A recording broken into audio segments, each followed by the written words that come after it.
Welcome to Building Your T-Shirt Empire, powered by ShirtAgency.com. Get ready to take a trip inside the apparel industry for the best tips, tricks, and interviews. And now, here's your host, Cole Lundstrom. Hello. So on this episode of Building Your T-Shirt Empire, I have Bruce Ackerman, who is the owner and founder and genius behind Printavo. And Printavo is a shop management software that we're actually going to start switching to here at Shirt Agency. So it was pretty interesting to talk to him one-on-one and hear about what his vision for the future of the company is, and then also to hear about what he thinks the differences between good and bad shops, and why some manual shops just plateau and then others take off and do way more orders. So enjoy the conversation, and if you like the podcast, please leave a review. Only 5-star reviews. I don't want any other reviews. If you have other opinions, keep them to yourself. All right, here's Bruce. Thanks, guys. How you doing? Good, Cole. How have you been? How's the weather? Good. Oh, it's not bad. It's not nearly as hot right now. So let's talk about why you're here. So you own Printavo. When did you get it started? Yeah, so I started Printavo in 2011, 2012, and I went to the University of Illinois in Champaign, which a couple shops are actually over there too, but was printing there. So I was running a print shop, and that's really where Printavo came from. So you ended up creating Printavo just to manage your own shop? I had loved designing apparel, so I didn't go the band route as many shop owners went, but I went the retail kind of route. So I was printing a ton of our own work, and then ended up printing more for the university. We were at a Big Ten school. There's 40-something thousand people. So wow. We're talking bar crawl shirts, university shirts, football shirts, right, all that stuff. Mm-hmm. And we were like, holy crap. We ended up doing, this is not a ton to some of you guys, but we were doing 10,000 a week in sales just from screen printing for other people. Yeah, so forget our stuff. This is where it's at, right? And so what happened to that? Did you sell that print shop? Yeah, so before I left, I ended up selling it. I was just I love Champagne, and this is no offense to Champagne shops, but I was just I do not want to be stuck here. I want to go to Chicago. Yeah. It's a corn, everything, and then inside is the campus town, and that's it. Yeah. So then when you first did that first version of Printavo, how long was it before you even had a user? Gosh, a while. So we hit that point with everybody hits it at some point where it's I can't keep using Google Calendar, and email and this and that. And I looked at solutions out there to try to find something to help us, and they were just so complicated, or they were the disk. I'm sure you guys remember AOL disks, and when Photoshop used to be very heavy disk based. And we need to be cloud based because we were meeting with students. Our thing was we delivered the shirts, we drove out and dropped them off. Mm-hmm. So I needed it to be on my phone. And nothing was just very easy to use. And so that's where I started. I started coding. I loved design. And then first customer, gosh, it was a while. You build something and you think that people are just going to come, right? When you open it, it's oh, everybody's going to come in. You open a retail store and it's just crickets. Same exact thing. Yeah. But I loved it. I just worked on it on the night, and I just loved keep piling away. And then first customer signed up. Gosh, one of the first ones was, I remember Miles T-shirts in Springfield. The shop printing in Wisconsin, and Justin from Barrel Maker, who was at the conference too. And I remember the first payment, and I just couldn't believe it. It sounds weird now just because there's so many shops, but the first person, I was sitting in my bed working. That was my office. So I just work late every night on it. And I got the Stripe notification. You guys probably use Stripe too, right? And it says, congratulations, successful payment. And I couldn't believe that someone paid to use this that I was just working on all the time, right? And it felt amazing. And then, a couple weeks later, one more and another one more. And that's just how we still think about it.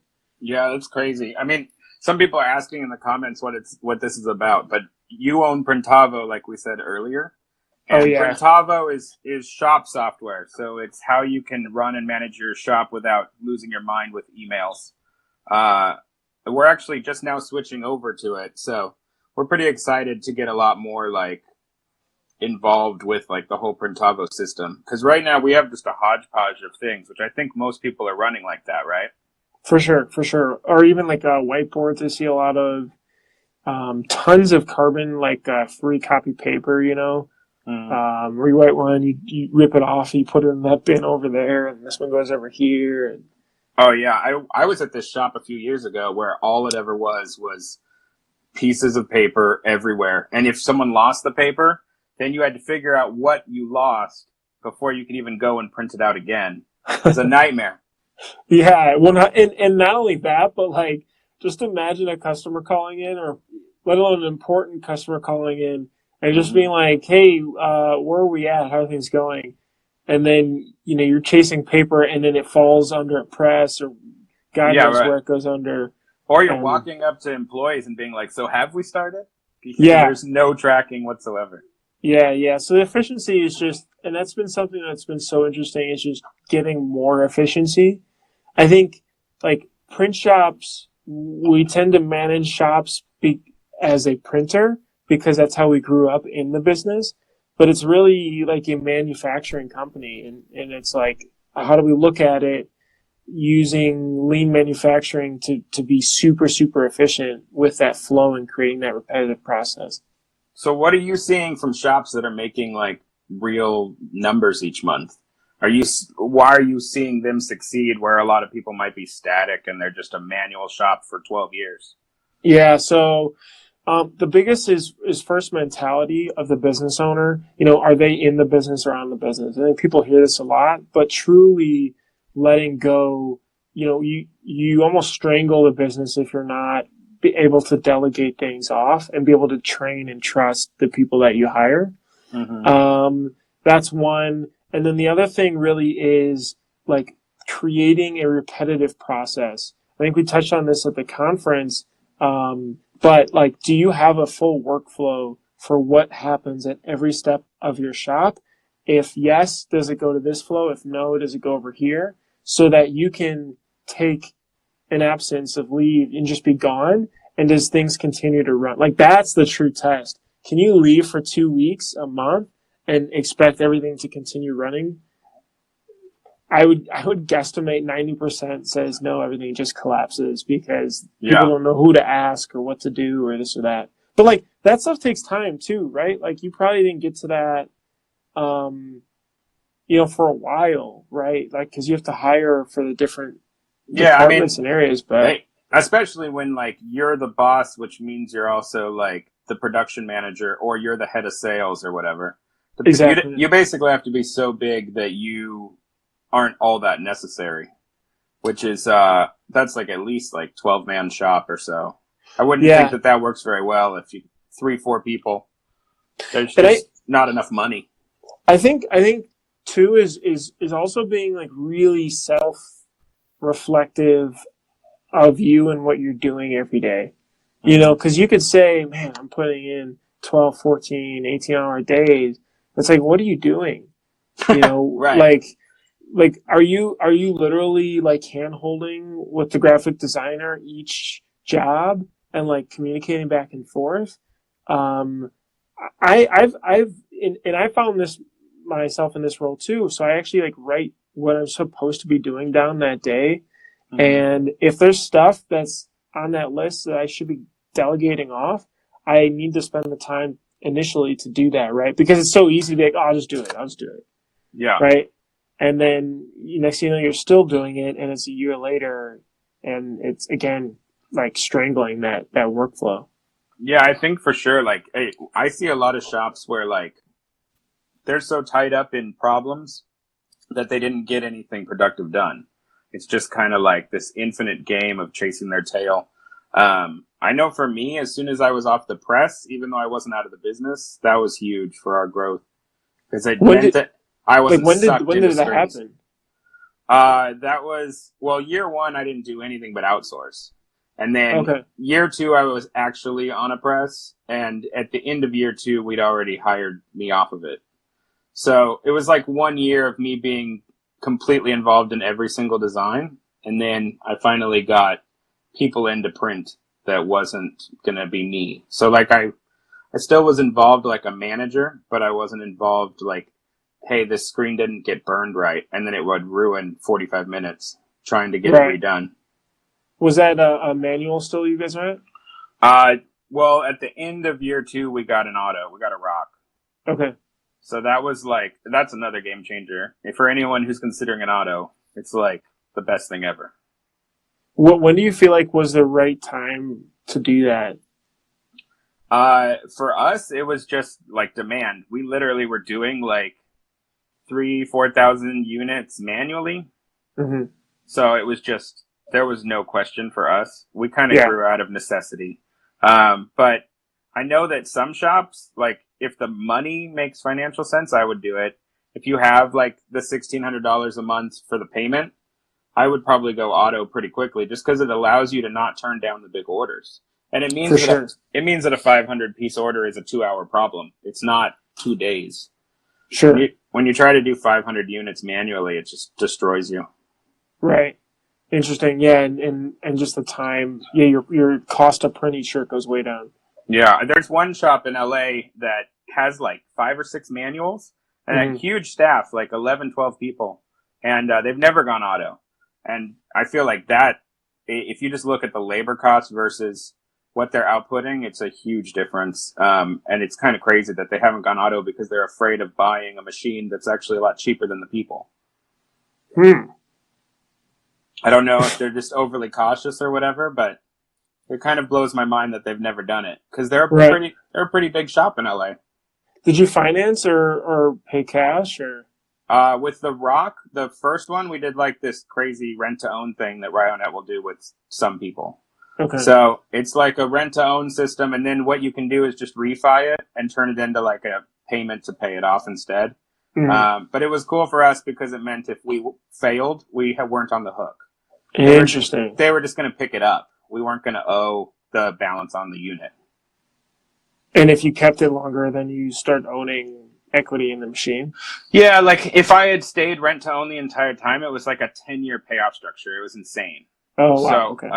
like it was great in the beginning because it meant the payments made some sort of sense to us. Mm-hmm. And you can refi it and turn it into something that like long term you'll just pay off and actually own. Right. Gotcha. Interesting. Yeah, that's very cool. Yeah. I just always love that transition story. Right, because the first transition is like the kind of mom and pop side business type thing. We're printing and we're doing this thing, and then it's like, wow, we're doing really well printing, and then hiring the first few people, and then it seems like auto is a pretty big step. Yeah, it's definitely a huge jump. Like when you go from manual to auto, it blows your mind how little work you had. Like you don't have enough sales whenever you switch over. Because even 2,000 units could be one day on an auto. And so it's kind of like you realize that you weren't selling that much very quickly. I think we were at maybe $250,000 in sales the year we bought the auto. And by the end of that year, we were up into the 800,000s just because we could do it. We had the capacity. Right. So it accelerates it. That's awesome. Yeah. So tell me more about Printavo and what it offers, like print shops and how people can use it. Yeah, so we really just focus on making print shops workflow a lot more organized and simple. I think the common use case is what we were just talking about actually before. It's just like there's mistakes, there's lost efficiency. You see communication is a problem. People coming back from the production floor to the front office asking, wait, what is this job supposed to be? Or is this what it looks like? Or where's the artwork for this? Or do we even have the shirts in-house? Right? I've seen that where it's like you prep it and you get it ready and you're supposed to print that and there's no shirts there. Yeah, right. And so, we just create that repetitive process. So that we want shops to be able to say, okay, for your team, you have these 15 different steps and you have to work through those 15 different steps. all color coded, super visual, and to make it really easy. And we just focus on the core pieces of the print shop. We're not going to do 1,000,001 features. There's other tools that are more complicated to use for that, but we're going to do the core ones really well. And that's our goal, to keep diving deeper there and keep improving. I think like it's so exciting just because I feel like every time I go to the trade show or we meet at a shop, it's like, and then you go to like look at what's going on TechCrunch.com or kind of the startup land, and it's like two different worlds. Like one is super, super, ahead of the times, and there's Alexa, and people are ordering stuff on their phone and this and that, and then we kind of go into manufacturing land, and it's like really, it's maybe 5-10 years behind tech wise, and so like we just have so much more opportunity that we can integrate and connect and show data around. So I'm just pumped at where we're going and the additions that we can keep adding. Yeah. So what are some of the additions that you have coming? I don't know what you do and don't want to mention, but yeah. So no, go ahead. Well, I mean, the thing that I'm interested in is like what you're looking to do with online shops. Yeah. So merch, I think, is really exciting. I think as we've seen the online store platforms that are out there, people are really using heavily. Mm-hmm. It's been an important tool, and they're able to grow sales by not having to grow people, right? So I think that's exciting. And I think the platforms out there help those shops start to do that. But I think we can do it better and easier and automate a lot more of what's going on, and keep everything in their Printavo workflows. So all the shops internationally using Printavo, they can easily then spring up those shops from a quote and then collapse them back down into purchasing and managing the schedule and the workflow from there too. And so we did a demo and there's one on YouTube now, but that's awesome. And just to be able to help the shops more with that. So that's a big thing, merch. Printavo payments is a big thing. We're processing so many millions of dollars of payments right now per month that we can help use the collective to help reduce the overall credit card processing fee. And that allows us to do ACH. And then I think just mobile, like we have an iOS app out, but we want to keep pushing that forward and be able to show like more detailed analytics that connect everything together. So, you pull out your phone, you scan the barcode, you open it up, it knows that box is there. It took 24 hours from approval to pre-press and ready to print. Like, how can we shrink that to 12? Like, these kinds of things are really exciting. There's so many hidden costs. Like, how long does approvals take on average? We don't quite know. Yeah, right. And we have that data. Exactly. And now, if you cut that in half, that's a hidden cost that can help you reduce the cost and increase your revenue because your turnover is increasing. So, how many people are using Printavo right now? How many shops are there onboarded? Yeah, so we don't actually give out exact numbers, but I've been I feel very blessed to be able to. We were onboarding shops in Thailand, South America, Bahamas, Australia, Europe. So we've been doing this for 7 years now. Wow. So as much as I think we're getting more momentum and it feels like it's out there more, I still feel like we have so long to go. And so I'm just pumped about it. I know I kind of skirted the question like a politician or something. Oh no, it's fine. But you got to watch your back. You can't tell everybody everything. Yeah. So what do you think the next steps are? Are you guys doing just another programming push in the next few months or? Well, we're hiring again. I've always been very focused on product and I love design. And so, I think we can keep improving the product. We got to hire more engineers. Engineers are hard to find. So good ones. So we're working through that. And just keep doubling down on what works. We know, based on feedback that we're helping shops, and we love hearing that. And I think it's just the beginning of like where it all can go. I mean, I'm personally just so passionate about the industry and everything around it that like it just feels like we're just coming out of the gate. Like I actually tell our team all the time we're still in the locker room. You know, we haven't even gotten your team's to pretty the start line. It's pretty small, right? Like the core team.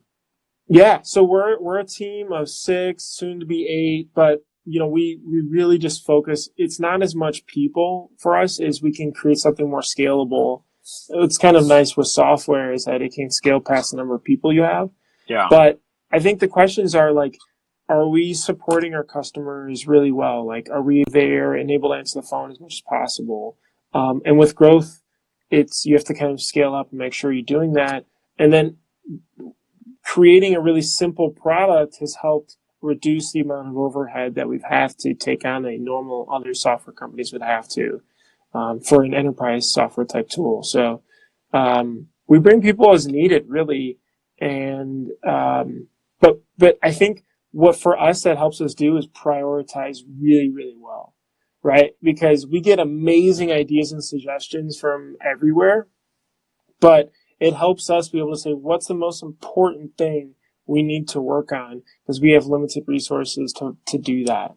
And I like it, and I think the team likes it too. So we're not, you know, trying to add a million different things and buttons and forms and clicks and stuff like that. Yeah, I think that's smart too because you want what you're doing to just like work. Speaking of things working, the event was awesome. That was like what, a month ago? Yeah, that was great. Thank you. Yeah, that was great. What is your plan for Print Hustlers? Is that going to be yearly? It's like Print Cuddlers event or something. Yeah. Yeah. So it's yearly. That was the second one. We had 100 people at that one. Completely filled the room. There was 40 people the one before. So, and this one sold out. I think we'll just do that again. I don't think there's like a goal to let's double every single year. I think it's like let's have it sell out so the people that want to be a part of it can be a part of it. We'll do 100, 200 people max, and then really just focus again on the content and like fine tune, get the best speakers again, learn from what we did and what we could have done better, and nail it again. And then also just get everybody together. Like it was awesome just being able to hang out with everybody that you know is always either on Instagram or Facebook or you see at the trade shows. But yeah, all those events like when you're at trade shows, like they're cool and that's great. But like if you're not shopping, it kind of there's not much of a point as a print shop owner to go. Obviously, there's a whole big reason why you would go because you have to meet people all the time. But once you kind of get used to like what ISS looks like, it's not nearly as fun as like a more specific seminar. Like going and just meeting up directly with actual owners is more interesting for me, for sure. Yeah, and I think too, like, and people at trade shows are like, okay, I got to see these 5 different things and go over here and do this and this, and you get distracted and everything. But also, it's nice just to pop out of that daily workflow and just be able to compare notes on stuff, but then also just chill and hang out with kind of like-minded people, right? I think there's it's good that, you know, there's a lot of shops out there, but I think there's a handful of shops like you guys who are trying to be more progressive and think about those types of things, and care about the brand and this, and not just, you know, just printing a shirt just to get it out there. Yeah. I guess you could filter those out with like 1-star review print shops on Yelp. I don't know. Some of the 1-star style of shops make a lot of money. I mean, that's what's been interesting is like, just don't care about the consumers. Yeah, I mean, some of those huge, massive companies that just do like mad numbers because of online sales. It's kind of difficult to explain to people like we're more expensive for a reason. Like if you want, order a shirt from them and then compare it. Like it's especially when you're dealing with a customer who doesn't know how any of this works. They don't understand why the shirt's not $5, and it takes a lot of education for them to even understand what they're missing out on.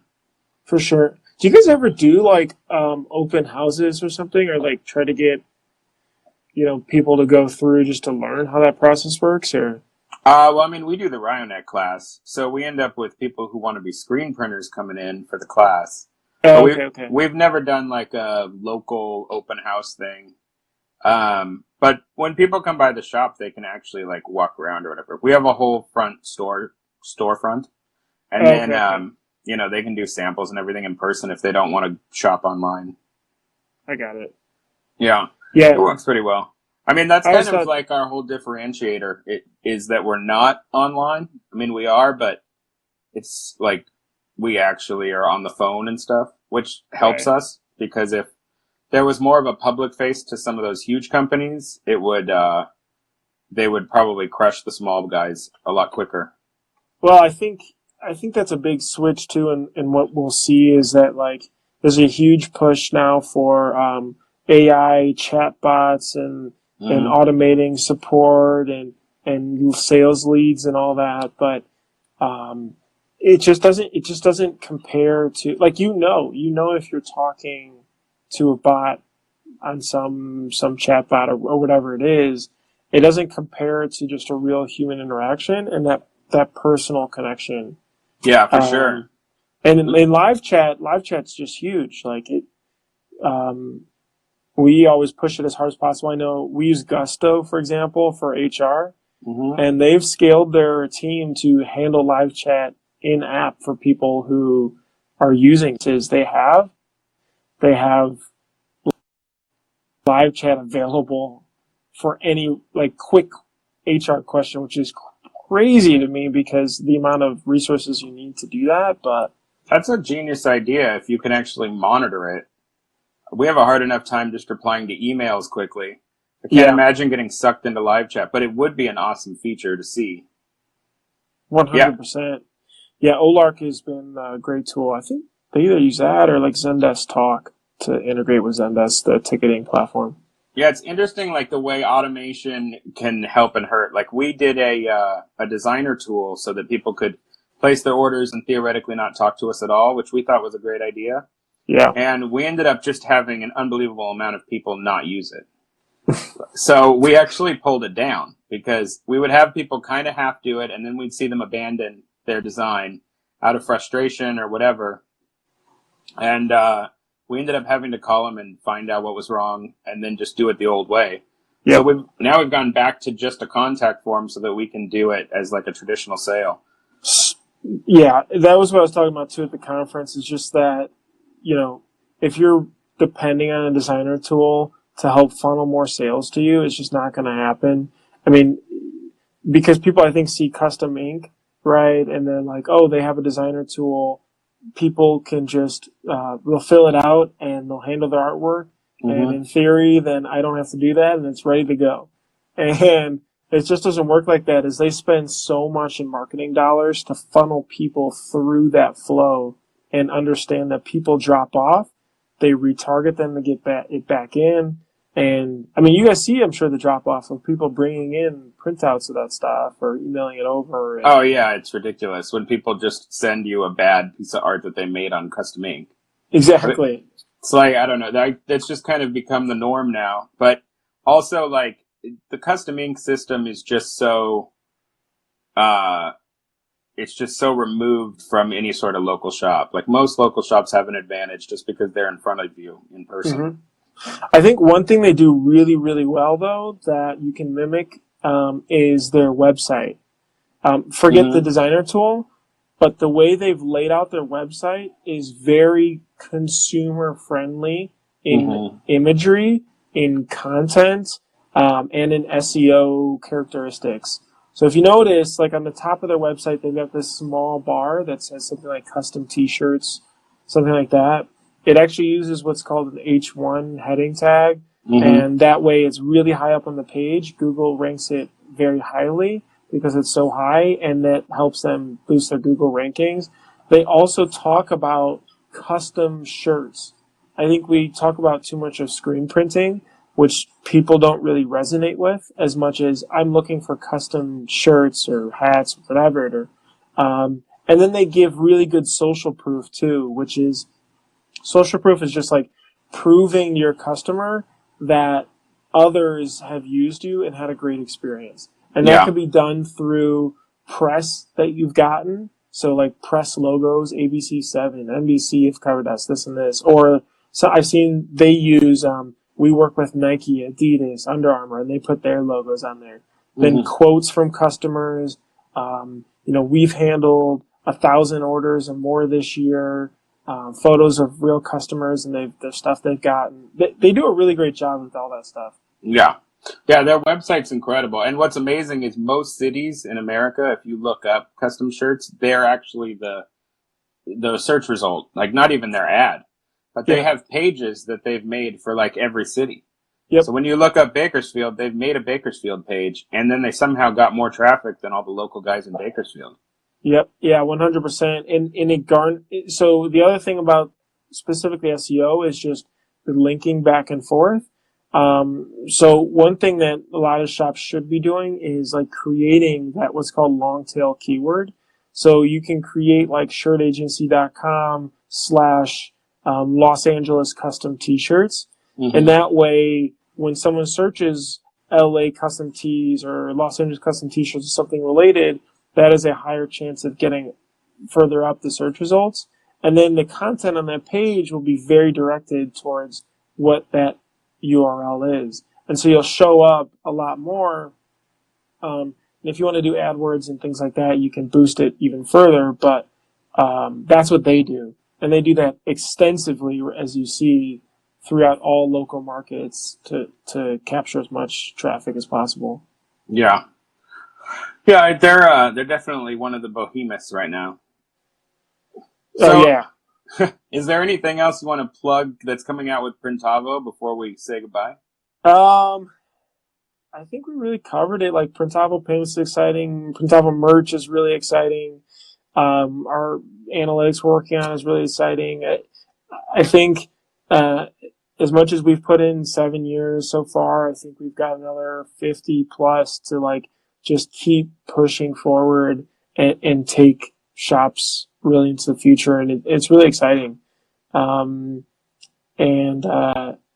I think that's it. I'm just pumped. I'm just always pumped. Like I'm just, doing this for so long, just nights and weekends, just, moonlighting it like a lot of shops did until they move full time and they do full time. And it's just like, man, I just get to do this every single day. So it's great. Awesome. All right. Well, cool. Thanks for talking with me. Yeah, Cole. Thank you so much for having me. I really appreciate it.